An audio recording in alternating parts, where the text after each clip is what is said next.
Alrighty, here's chapter 5, and chapter 5 is called Gratitude. At morning recess, Judy faked a call on her candy cell phone. During science, Judy drew a cartoon of Miss Grossman out of polygons. At lunchtime, Judy said, "Let's food," and waited in the lunch line with her peeps. When it was her turn, she stepped up to the window and said to the lunch lady, "I'll have a small, tall, upside down, backward, non-fat cap, extra web, and make it wet." "Aren't all drinks wet?" asked Franks. "We don't have coffee," said the lunch lady. "Hot chocolate?" asked Judy. But all they had was chocolate milk. Boring. At college, you can get hot chocolate with the heart design and the foam on the top. And you can get sprinkles. "Oh, really?" said the lunch lady. "How many kinds of cereals do you have here?" Judy asked. "None. We don't have any cereal. It's lunch. At college, you can have breakfast."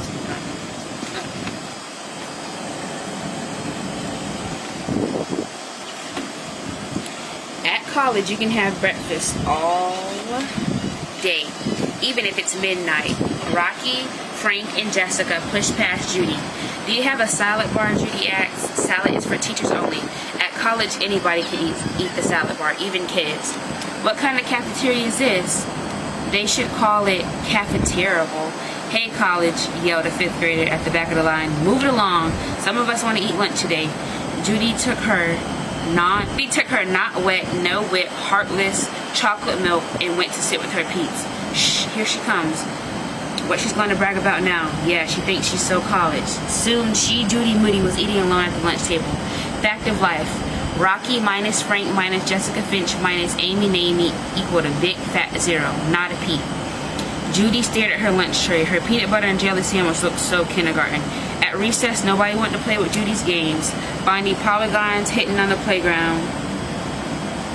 Judy found a triangle in a tree branch and an octagon where the fence was ripped, and 6 rectangles on the ladder going up.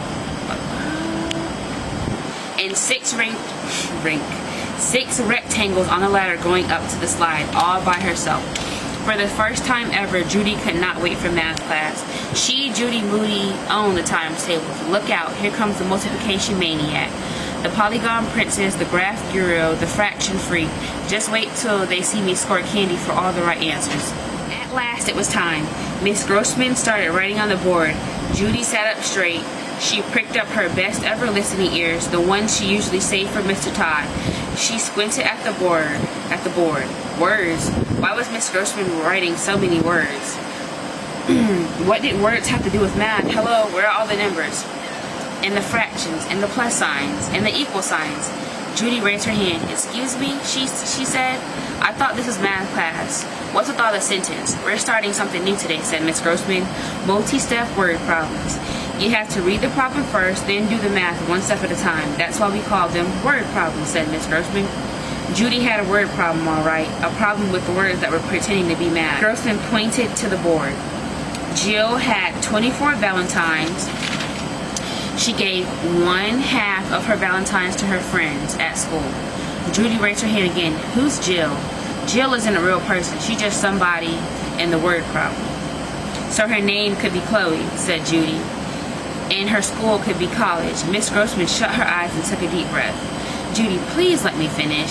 Then Jill gave the other half of her Valentines to the friends who live in her building, except for... Judy raised her hand. "Building. Maybe a dorm? It doesn't matter. It's just an example. Will we get to draw a graph for this word problem with hearts for Valentines?" at Judy, "because in college we get to draw graphs." "Judy, I'm going to have to ask you again to stop interrupting." "I was just saying," said Judy. Grossman let out a big breath, but her face looked all pinched up. Jill had enough Valentines left over to give her mom, her dad, and her little sister.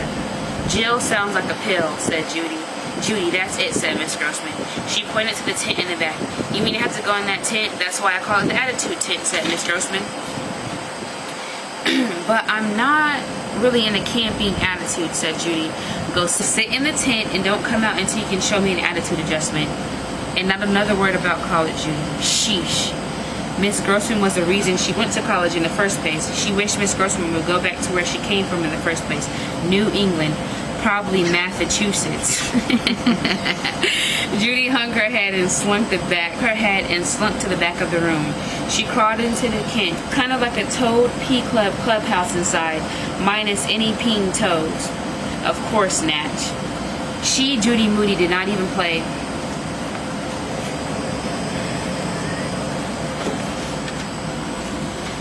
Judy Moody, did not even play with her. Ask a question, watch 5,000.